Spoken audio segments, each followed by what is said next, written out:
Hi everyone, मैं हूं आपकी माइक्रोसॉफ्ट वाली दीदी एंड आज की वीडियो में हम पढ़ने वाले हैं मर्ज सॉर्ट के बारे में, जो काफी इंपॉर्टेंट टॉपिक है जब भी हम सॉर्टिंग की बात करते हैं। इससे पहले हमने बेसिक सॉर्टिंग कवर कर रखा है, selection sort, insertion sort, bubble sort उसमें किया था। अब हम रिकर्जन करने के बाद काफी दो इंपॉर्टेंट सॉर्टिंग टेक्निक्स को पढ़ने वाले हैं, जिसमें एक है मर्ज सॉर्ट और एक होगा क्विक सॉर्ट। इन दोनों की जो टाइम कॉम्प्लेक्सिटी है वो सेम रहती है, पर दोनों को अलग अलग सिनेरियोज में हम यूज कर सकते हैं। मर्ज सॉर्ट की अगर बात करें तो मर्ज सॉर्ट एक डिवाइड एंड कॉन्कर नाम की टेक्निक पर बेस्ड है और इस वीडियो में हम पूरा पढ़ेंगे क्या टेक्निक होती है, किस तरीके से प्रोसेस रहता है मर्ज सॉर्ट में, और फिर उसका कोड लिख रहे होंगे। नीचे डिस्क्रिप्शन बॉक्स में आपको नोट्स मिल रहे होंगे जिनको आप रेफर कर सकते हैं। तो शुरुआत करते हैं कि मर्ज सॉर्ट एक्चुअली होता क्या है। हमारे पास गिवन होता है एक अनसॉर्टेड एरे। अनसॉर्टेड एरे के अंदर या फिर हमारे पास लिस्ट भी हो सकती है अनसॉर्टेड, या एरे लिस्ट भी हो सकती है। मतलब बेसिकली एक सीक्वेंस ऑफ नंबर्स हमें दिया होगा किसी भी डेटा स्ट्रक्चर में। अब हमारा काम है उस डेटा स्ट्रक्चर को एक सॉर्टेड स्ट्रक्चर में कन्वर्ट करना। यानी हम एग्जांपल यहाँ पर लेकर चल रहे हैं अनसॉर्टेड एरे का, जिसको हमें मर्ज सॉर्ट लगाकर सॉर्ट कर देना है। सॉर्ट करने का मतलब हमें ऑलरेडी पता था कि या तो असेंडिंग ऑर्डर में आप उसको अरेंज कर दें या डिसेंडिंग ऑर्डर में अरेंज कर दें। यहाँ पर हम बाय डिफॉल्ट असेंडिंग ऑर्डर लेकर चलेंगे, लेकिन डिसेंडिंग के लिए हमें बस सारी कंडीशंस को ऑपोजिट करना है, तो हमारे पास वो वाला ऑर्डर भी आ जाएगा। अब मर्ज सॉर्ट बेस्ड होता है डिवाइड एंड कॉन्कर नाम की एक प्रॉब्लम पर। अब ये जो डिवाइड एंड कॉन्कर वाली चीज है ये काफी टाइम से चले आ रही है। जब ब्रिटिशर्स इंडिया में आए थे तो उन्होंने क्या किया था, इंडिया के लोगों को पहले डिवाइड किया था, यानी उनके बीच में थोड़ी थोड़ी दरारें डाली थी, और फिर उन्होंने जो अलग अलग पार्ट्स थे, जो लोगों के ग्रुप बन गए थे, उनको कॉन्कर किया था। तो ये सिमिलर सी टेक्निक हम मर्ज सॉर्ट में अप्लाई करने वाले हैं। जो भी हमारा डेटा स्ट्रक्चर होगा उसको तोड़ते जाएंगे, दो हिस्सों में बांटते जाएंगे जब तक हम उसको और नहीं बांट पाते, और फिर उसको करेंगे कॉन्कर। तो पहले डिवाइड करेंगे फिर कॉन्कर करेंगे। इसको थोड़ा एरे बनाकर ज्यादा समझते हैं। मान लेते हैं हमारे पास एक एरे गिवन है नंबर्स का, जिसमें हमारे पास नंबर्स हैं 6, 3, 9, 5, 2, 8। अब इस एरे के अंदर अलग अलग नंबर्स को हमने ऑलरेडी स्टोर कर रखा है। जैसे हम देख पा रहे हैं ये एक अनसॉर्टेड एरे है। हमारा काम है इस पूरे के पूरे एरे को सॉर्ट करना। तो सबसे पहले हम काम करेंगे अपना डिवाइड का। अपनी जो प्रॉब्लम है, बड़ी जो प्रॉब्लम है, उसको छोटे छोटे हिस्सों में बांट लेंगे एंड फिर उन छोटे हिस्सों को सॉल्व करेंगे, क्योंकि छोटे हिस्से को सॉल्व करना ज्यादा आसान होता है एज कंपेयर टू कि हम बड़ी प्रॉब्लम को सॉल्व करें। तो यहां पर इसे दो हिस्सों में बांट लेंगे। पहले हिस्से में आएगा 6, 3, 9, और दूसरे वाले हिस्से में हमारे पास आने वाला है 5, 2, 8। तो इस तरीके से हमारी प्रॉब्लम क्या हुई, पहली प्रॉब्लम बन गई कि हम 6, 3, 9 को सॉर्ट कर दें। दूसरी प्रॉब्लम बन गई कि हम 5 to 8 को सॉर्ट कर दें। अब ये जो 3 साइज का एरे है इसको सॉर्ट करना आसान है एज कंपेयर टू एक 6 साइज का एरे, इसीलिए हमने अपनी प्रॉब्लम को आधे आधे हिस्सों में बांट लिया। अब क्या करेंगे, अब इसे और बांट देंगे। और बांटने के लिए हम 6 और 3 को एक तरफ रख लेंगे और दूसरे आधे हिस्से में हमारे पास आएगा 9। सिमिलरली दूसरी तरफ भी सेम चीज करेंगे कि 5 और 2 को सेम जगह रख लेंगे और दूसरी तरफ हमारे पास आएगा 8। तो ये हमने डिवाइड कर दिया एक और लेवल पर। अब इसके बाद हम देख पा रहे हैं कि दो एलिमेंट्स को जो है सॉर्ट करना वो ज्यादा आसान है एज कंपेयर टू 3 एलिमेंट्स। पर सबसे ज्यादा आसान क्या है, सिंगल एलिमेंट को सॉर्ट करना है, यानी एक एलिमेंट को सॉर्ट करना। एक एलिमेंट को सॉर्ट करने के लिए हमें कोई एक्शन नहीं लेना पड़ता, क्योंकि एक एलिमेंट है एरे के अंदर तो वो ऑलरेडी सॉर्टेड एरे है। अब हमें क्या करना है, इन दो एलिमेंट्स को भी डिवाइड कर देना है। तो डिवाइड करेंगे, 6 और 3 को कर देंगे हम अलग अलग। अब 9 का तो और डिविजन नहीं हो सकता। सिमिलर वे में 5 और 2 को हमने डिवाइड कर दिया और 8 का पॉसिबल डिविजन नहीं है उसके बाद। तो इस तरीके से हमारे पास पूरा एक स्ट्रक्चर आ जाएगा जिसमें हमने अपनी पूरी प्रॉब्लम को छोटे छोटे टुकड़ों में बांट दिया है, और एंड टुकड़े में हम नोटिस कर पा रहे हैं कि हमारे पास सिर्फ सिंगल एलिमेंट्स हैं, और इन सिंगल एलिमेंट्स को सॉर्ट करना सबसे आसान है क्योंकि कोई एक्शन ही नहीं लेना, ये ऑलरेडी सॉर्टेड है। पर अब आता है एक्चुअल काम। ये तो हमने डिवाइड कर दिया, अब आता है कॉन्कर करने का काम, यानी जीत पाने का काम। कॉन्कर कैसे करेंगे, इन टुकड़ों को जोड़कर, टुकड़ों को कुछ इस तरीके से जोड़ेंगे कि जोड़ते टाइम इनको सॉर्ट कर दिया जाएगा कि अगर 3 और 6 को हम ले रहे हैं तो उसमें 3 को पहले डाला जाएगा, 6 को बाद में डाला जाएगा। तो एक कॉन्कर करने वाला जो टाइम है इसके अंदर हम सॉर्ट कर रहे होंगे अपने एरे के एलिमेंट्स को। तो कुछ इस तरीके से हमने एलिमेंट्स को लिख दिया है। अब हमारा काम है इसको सॉर्ट करने का। सॉर्ट करने के लिए क्या करेंगे, इन दोनों को जोड़ने के लिए हम सबसे पहले एरे में ले आएंगे 3 को, फिर ले आएंगे 6 को। तो कुछ इस तरीके से हमारा एरे दिख रहा होगा और यहाँ पर 9 हमारे पास खाली आ गया होगा।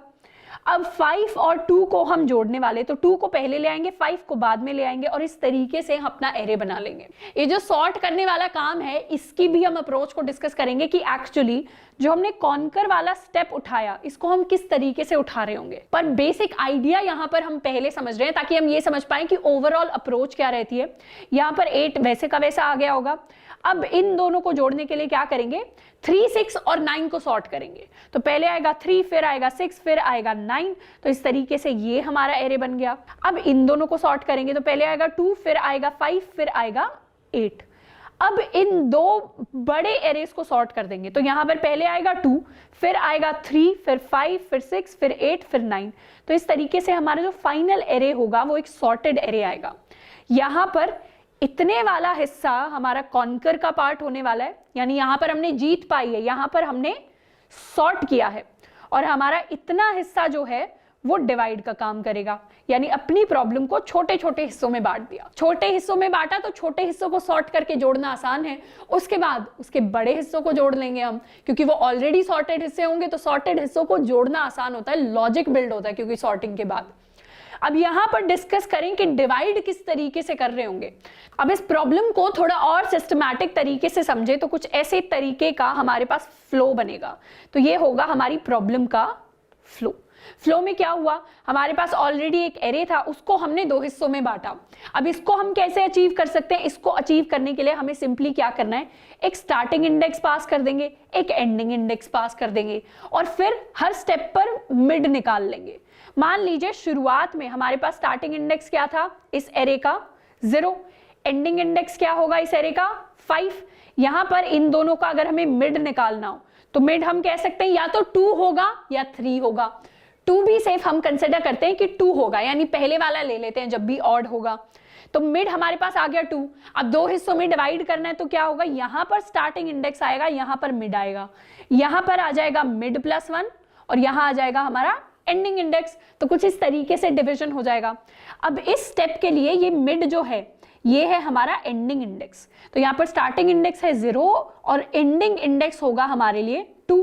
तो यहाँ पर भी हम मिड को कैलकुलेट कर लेंगे। मिड होगा हमारे लिए 1, तो यहाँ पर स्टार्टिंग इंडेक्स आ जाएगा 0, एंडिंग इंडेक्स आ जाएगा 1, जो कि होने वाला है हमारा पुराना मिड। और यहाँ पर starting index is equal to ending index is equal to 2। तो कुछ इस तरीके की अप्रोच रहेगी हमारी डिवीजन करते टाइम। हर स्टेप पर डिवाइड करने के लिए स्टार्टिंग इंडेक्स है, एंडिंग इंडेक्स है, तो पहले मिड निकाल लेंगे। पहले वाले हिस्से में स्टार्टिंग इंडेक्स से मिड तक जाएगा, दूसरे वाले हिस्से में मिड +1 से एंडिंग इंडेक्स तक जाएगा। तो इतना पोर्शन जो है हमने कवर कर लिया है अपने डिवाइड के लिए। अब बात करते हैं अपने कॉन्कर वाले स्टेप की। तो कॉन्कर वाले स्टेप में क्या होने वाला है, कॉन्कर वाले स्टेप में मतलब यहां से जो हम स्टेप शुरू कर रहे होंगे वो होगा हमारा कॉन्कर वाला स्टेप। अब हमने एक चीज तो नोटिस कर ली कि यहां पर जैसे ही हम स्मॉलेस्ट प्रॉब्लम पर आ गए, अगर हम रिकर्जन कर रहे होंगे तो हम अपने बेस केस पर पहुंच जाएंगे, यानी इस प्रॉब्लम को और छोटे टुकड़ों में बांटना पॉसिबल नहीं है। अब आप यहां पर रुक जाइए। अब बेस केस से जब हम वापस रिटर्न होकर आएंगे रिकर्जन में, तब करेंगे हम कॉन्कर। तो कॉन्कर करने के लिए सबसे पहली चीज होगी कि हम 2 सॉर्टेड हिस्सों को लेंगे और उनको जोड़ दें। तो इसके लिए हम क्या करेंगे, एक नया एरे बना लेंगे। मान लेते हैं हमें 6 और 3 को सॉर्ट करना है, तो हम एक खाली एरे बना लेंगे 2 साइज का। इस खाली एरे में क्या करेंगे, देख लेंगे 3 वाले एरे में सबसे छोटा एलिमेंट है या 6 वाले एरे में सबसे छोटा एलिमेंट। ऑब्वियसली 3 वाले एरे में सबसे छोटा एलिमेंट है, तो पहले 3 को लिख देंगे, फिर 6 को लिख देंगे और ये जो हमारा न्यू एरे होगा इसके सारे एलिमेंट्स को ओरिजिनल एरे में कॉपी कर देंगे। अब ये वाला जो स्टेप है, जब हम कोड को एक्चुअली लिखेंगे तब ये स्टेप ज्यादा क्लियर होगा। अभी मान लेते हैं कि 2 सॉर्टेड हिस्सों को जोड़ने के लिए एक नया एरे बनाते हैं। पहले उन सॉर्टेड हिस्सों को उसमें जोड़ देते हैं, फिर उसे ओरिजिनल एरे में रिप्लेस करते हैं। इसका एक छोटा सा एग्जाम्पल हम कंसिडर कर लेते हैं। जैसे हमारे पास 2 एरे हैं 3, 6, 9 और 2, 5, 8। अब हम एक चीज नोटिस करें तो ये भी सॉर्टेड है और ये भी सॉर्टेड है, तो हम समझ सकते हैं कि इन दोनों एरेस का जो सबसे छोटा एलिमेंट होगा वो शुरुआत में ही मिल जाएगा। और अब हम बना ले इन दोनों के साइज के इक्वल एक बड़ा एरे यानी 6 साइज के इक्वल का एरे जिसको हम न्यू एरे या मर्ज्ड एरे नाम दे देते हैं, इसे हम मर्ज्ड नाम दे देते हैं। मर्ज्ड एरे के अंदर हम दोनों एरेज के एलिमेंट्स को सॉर्ट करके डाल रहे होंगे और फिर ओरिजिनल एरे में रिप्लेस कर देंगे। मान लीजिए ये थी हमारी ओरिजिनल स्पेसेस 1 2 3 4 5 6 जो खाली थी, या अभी यहाँ पर 3 है 6 है 9 है 2 है 5 है 8 है, तो ये एरे कुछ ऐसा दिखता है अपनी ओरिजिनल फॉर्म में। अब हमारा काम है सॉर्टेड एरे 1 और सॉर्टेड एरे 2 के एलिमेंट्स को उठाकर अपने मर्ज्ड एरे में डालना। तो हमें पता है दोनों के शुरुआत में जो सबसे छोटा एलिमेंट है वो आ चुका है, तो हम सिर्फ कंपेयर करेंगे 3 और 2 को। 3 और 2 में से छोटा कौन? 2, तो 2 को डाल देंगे मर्ज में। उसके बाद यहां से हटकर हम यहां आ जाएंगे। अब कंपेयर करेंगे हम 3 को 5 के साथ, तो 3 और 5 में छोटा कौन? 3, तो 3 को यहां डाल देंगे। उसके बाद हम आगे बढ़ जाएंगे। अब 6 और 5 में छोटा कौन? 5, तो 5 को यहां डाल देंगे और आगे बढ़ जाएंगे। अब 6 और 8 में छोटा कौन? 6, तो 6 को यहां डाल देंगे और यहां आगे बढ़ जाएंगे। अब 9 और 8 में छोटा कौन? 8। अब 8 तक हम पहुंच गए यहां पर। अब हम आगे बढ़ेंगे तो हमारा जो एरे है वो कंप्लीट हो गया, इसके बाद कोई और एलिमेंट है नहीं। तो क्या करेंगे? सॉर्टेड 1 के जितने बाकी एलिमेंट्स बचे होंगे उन सभी को अब डाल देंगे। तो यहां हम डाल देंगे 9 को। मान लीजिए यहां पर और एलिमेंट्स होते 10, तो 10 को भी इसके बाद डाल रहे होते, लेकिन यहाँ पर अभी और कोई एलिमेंट नहीं है, तो हम यहाँ पर सिर्फ 9 तक एलिमेंट्स को डालेंगे अपने मर्ज्ड एरे में। और इस तरीके से यहाँ पर ध्यान दे तो ये मर्ज्ड एरे हमारा एक सॉर्टेड एरे बन गया है। अब सिंपली क्या करना है, इन सारे एलिमेंट्स को ऊपर कॉपी कर देना है ओरिजिनल में। यहाँ पर डाल देंगे 2 को, यहाँ डाल देंगे 3 को, यहाँ डाल देंगे 5 को, 6 8 9। तो ये हमारी होती है पूरी मर्ज सॉर्ट की टेक्निक। ये स्टेप था हमारा कॉन्कर वाला स्टेप। इससे पहले जो स्टेप पड़ा वो था डिवाइड का स्टेप। इन दोनों स्टेप्स को मिलाकर हम फाइनली ओरिजिनल एरे के अंदर पूरे सॉर्टेड एरे को डाल रहे होते हैं। अब अपने कोड की अगर बात करें तो कोड के अंदर हमने ऑलरेडी मर्ज सॉर्ट नाम की क्लास बनाई है, मेन फंक्शन बनाया है जिसके अंदर हमारा एरे है। यहां पर सबसे पहले एरे का साइज हम लिख लेते हैं which is array dot length. अब सबसे पहले एक फंक्शन क्रिएट करते हैं जिसका नाम होगा मर्ज सॉर्ट, या इसे मर्ज सॉर्ट की जगह हम डिवाइड नाम दे देते हैं क्योंकि इस फंक्शन के अंदर हम डिवाइड करने वाले हैं। तो public static void divide. Divide step में हमें ऑलरेडी पता है कि हमें एरे लेना है, एक स्टैटिक इंडेक्स लेना है और एक एंडिंग इंडेक्स लेना है। तो उस चीज को हम यहां पर पास कर देते हैं कि इंट एरे ले लेंगे, एक स्टैटिक इंडेक्स ले लेंगे और एक एंडिंग इंडेक्स ले लेंगे। सबसे पहली चीज क्या थी? सबसे पहली चीज थी अपने एरे के मिड को निकालना। अब एसआई और ईआई से मिड कैसे निकालेंगे? मिड को ये आता है, हम निकाल सकते हैं starting index plus ending index divide by 2, या फिर इसका एक और प्रोसेस होता है starting index plus ending index minus starting index divide by 2। अब इस स्टेप में और एस प्लस ई आई बाय 2 वाले स्टेप में क्या डिफरेंस है? यहां पर जब भी हम कोडिंग करने जाते हैं डिफरेंट प्लेटफॉर्म्स पर, तो ये स्टेटमेंट लिखने के बाद कभी कभी हमें स्पेस कॉम्प्लेक्सिटी का इश्यू आता है, यहां पर पेरेंथेसिस भी लगा लेते हैं। तो इस वाली स्टेटमेंट में प्रॉब्लम ये आती है कि स्टार्टिंग इंडेक्स और एंडिंग इंडेक्स दोनों बड़ी वैल्यूज कभी अगर हो गई और दोनों को ऐड कर दिया तो कभी कभी वो इंटीजर से बाहर निकल सकती हैं, जिसकी वजह से स्पेस का हमें इशू आ सकता है, प्रोग्राम हमारा रुक सकता है। इसीलिए टू बी सेफ हम हर बार इस स्टेटमेंट को लिख लेते हैं मिड कैलकुलेट करने के लिए। अब हमारा काम क्या है? डिवाइड हमने कर दिया एरे को। अगले स्टेप के लिए स्टार्टिंग इंडेक्स एसआई होगा, एंडिंग इंडेक्स होगा मिड, और दूसरे हिस्से के लिए क्या होगा? Array mid plus 1 and ending index. और अगर किसी भी पॉइंट पर ऐसा हो जाता है कि हमारा जो स्टार्टिंग इंडेक्स है वो एंडिंग इंडेक्स से बड़ा होने लग जाए या उसके इक्वल हो जाए, तो मतलब या तो हमारे पास सिंगल एलिमेंट आ गया है या हमने बिल्कुल एरे को खत्म ही कर दिया है। तो उन केसेस में जहां पर starting index is greater than equal to ending index, हम कर जाएंगे सिंपली रिटर्न। यहां पर हमें अब कुछ नहीं करना, सारे स्टेप्स हमारे लिए परफॉर्म हो चुके हैं। अब 2 हिस्सों में हमने डिवाइड तो कर दिया, पर इन दोनों हिस्सों को हमें कॉन्कर भी तो करना पड़ेगा, यानी सॉर्ट भी तो करना पड़ेगा। तो इसको करेंगे कॉन्कर। कॉन्कर के अंदर पास करेंगे अपना एरे, अपना स्टार्टिंग इंडेक्स, अपना मिड, अपना एंडिंग इंडेक्स। तो कॉन्कर के लिए भी एक फंक्शन बना लेते हैं public static void conquer. Conquer के अंदर सेम चीज हमारे पास एज पैरामीटर्स आ रही होंगी, हमारा एरे, हमारा स्टार्टिंग इंडेक्स, हमारा मिड और हमारा एंडिंग इंडेक्स। अब कॉन्कर के लिए हमने डिस्कस किया कि सबसे पहले हमें एक मर्ज्ड एरे को कॉन्कर के लिए हमने बात कर ली कि सबसे पहले एक मर्ज्ड एरे को क्रिएट करना पड़ेगा जो एक नई मेमोरी लोकेशन होगी। तो इंट मर्ज्ड, इसका साइज क्या देंगे, इसका साइज होगा कि स्टार्टिंग से लेकर एंडिंग तक जितने भी एलिमेंट्स है उसके इक्वल। तो उसका क्या लेंथ होगा, वो होगा ending index minus starting index plus 1। तो ये जो है ये हमारे पूरे के पूरे एरे का साइज है। अब यहाँ पर हमने +1 क्यों किया है, क्योंकि हमारा जो स्टार्टिंग इंडेक्स है हम 0 बेस्ड इंडेक्सिंग करते हैं और एंडिंग इंडेक्स वो हमारी टोटल लेंथ से हमेशा एक कम होता है, इसीलिए उसमें +1 कर देते हैं ताकि साइज हमारा सही आए। आप इस चीज को खुद वेरीफाई कर सकते हैं अलग अलग लेंथ्स के ऊपर डिफरेंट एरेज की। अब मर्ज्ड जो एरे है उसको हमने क्रिएट कर लिया है। अब शुरुआत करेंगे मर्ज्ड एरे के अंदर एलिमेंट्स को डालने की। तो यहाँ पर 2 इंडेक्स बना लेते हैं। पहले को नाम दे देते हैं इंडेक्स 1 जो शुरू होने वाला है स्टार्टिंग इंडेक्स से, दूसरे को नाम दे देते हैं इंडेक्स 2 जो शुरू होने वाला है मिड +1 से। तो ये इंडेक्स 1 ट्रैक कर रहा है पहले एरे को, इंडेक्स 2 ट्रैक कर रहा है दूसरे एरे को, और हमारे मर्ज्ड के इंडेक्स को कौन ट्रैक कर रहा है, उसके लिए बना लेते हैं एक x, इसको शुरू करेंगे 0 से।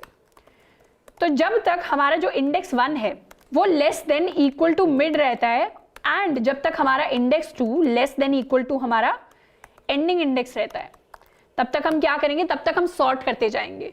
तो अंदर कंपेयर कर लेंगे कि क्या हमारा array of index 1 less than equal to array of index 2 है, यानी पहले एरे में छोटा एलिमेंट है दूसरे एरे में बड़ा एलिमेंट है। अगर ऐसा है तो हम सिंपली क्या करेंगे, मर्ज्ड ऑफ x में हम डाल देंगे अपने एरे ऑफ इंडेक्स 1 को। अब इसके बाद हमें x को प्लस प्लस करना है और इंडेक्स 1 को प्लस प्लस करना है। अब ये जो प्लस प्लस है इसको हम सिंगल स्टेटमेंट में भी लिख सकते थे, मतलब यहां पर अगर हम प्लस प्लस लिख देते तो अलग से हमें लिखने की जरूरत नहीं पड़ती। और अगर ऐसा केस है जिसमें हमारा इंडेक्स 2 का जो एलिमेंट है वो बड़ा है, तो उस केस में मर्ज्ड ऑफ x में हम डाल देंगे array of index 2 plus plus. तो कुछ इस तरीके से हमारे एलिमेंट सॉर्ट हो जाएंगे। पर ये जो एरे है ये तब तक काम करेगा जब तक दोनों के दोनों एरेज में हम कंपेयर कर रहे हैं। मान लीजिए एक एरे में हमने कंप्लीट कर लिया कंपैरिजन, बट दूसरे एरे में हमारे पास एलिमेंट्स रह गए, तो उस केस में हमें एक और लूप लिखना पड़ेगा कि बाकी जो एलिमेंट्स बच गए उनको वैसे के वैसे आप कॉपी कर दो क्योंकि वो ऑलरेडी सॉर्टेड है। तो उसके लिए लिखेंगे while index 1 is less than equal to mid, इस स्टेटमेंट को लिख रहे होंगे, और एक और व्हाइल लगाएंगे जब तक इंडेक्स 2 हमारा less than equal to ending index नहीं होता, तब तक हम कॉपी करते रहेंगे अपने एलिमेंट्स को। अब या तो किसी भी सिचुएशन में ये वाली कंडीशन रन करेगी या ये वाली कंडीशन रन करेगी, कभी भी दोनों व्हाइल लूप नहीं रन करेंगे। क्यों? क्योंकि ये अगर सच है और ये भी सच है तो हमारा यही व्हाइल लूप चल रहा होता। इन दोनों में से कोई एक इसलिए चल रहा है क्योंकि दोनों में से एक कंडीशन हमेशा फॉल्स है। अब इसके बाद हमें क्या करना है, ओरिजिनल एरे के अंदर मर्ज्ड के एलिमेंट्स को कॉपी करना है। तो उसके लिए एक लूप लगा लेते हैं, for int i is equal to 0, i less than merged की लेंथ i प्लस प्लस, और यहाँ पर j भी एक इंडेक्स है जो शुरू होगा स्टार्टिंग इंडेक्स से और j को भी करते रहेंगे प्लस प्लस। तो हमारा जो एरे ऑफ j है वो होने वाला है मर्ज्ड ऑफ i।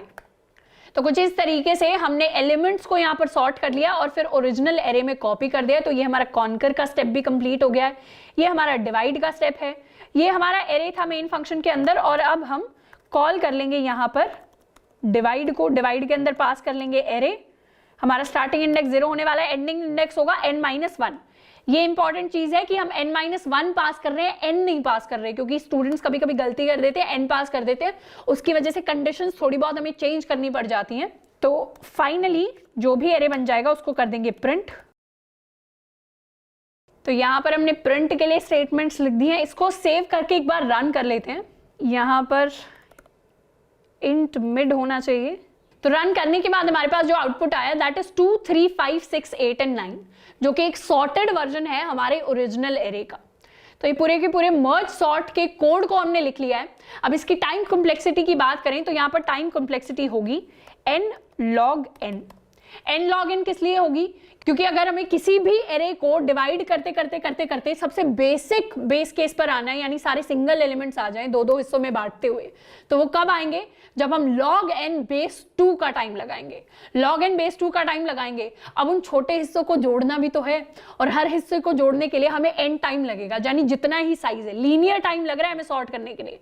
ये जो while लूप है ये सारे लीनियर टाइम को रिप्रेजेंट करते हैं, यानी O ऑफ n को हमारा जो कॉन्कर वाला स्टेप है वो रिप्रेजेंट करता है, डिवाइड वाला जो स्टेप है वो रिप्रेजेंट करता है हमारे बिग ऑफ log n वाले टाइम को। और ये दोनों टाइम साथ में हो रहे हैं, मतलब जैसे ही हम डिवाइड करते हैं वैसे हमें कॉन्कर करना पड़ता है, यानी हर log n के लिए हमें n लगाना पड़ता है।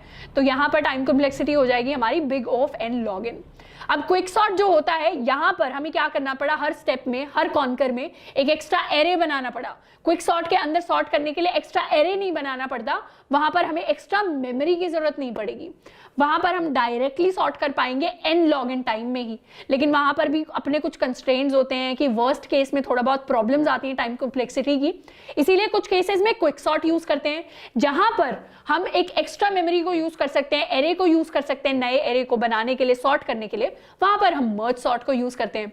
तो ये थोड़े बहुत डिफरेंसेस होते हैं जो हम क्विक सॉर्ट वाले क्लास में पढ़ रहे होंगे। आई होप कि मर्ज सॉर्ट हमें अच्छे से समझ में आया होगा। आप कुछ क्वेश्चंस को जाकर प्रैक्टिस कर सकते हैं जो मर्ज सॉर्ट वाली चीज पर बेस्ड है। हमने लिंक लिस्ट ऑलरेडी पढ़ लिया है, तो एक बार इसके बाद फ्यूचर टास्क ये होगा कि एक लिंक लिस्ट को हम सॉर्ट करें यूजिंग मर्ज सॉर्ट, तो वो काफी अच्छा खासा प्रॉब्लम होगा जो हमें काफी कुछ सिखाएगा। आज के लिए इतना ही, मिलते हैं नेक्स्ट वीडियो में। Till then keep learning and keep exploring.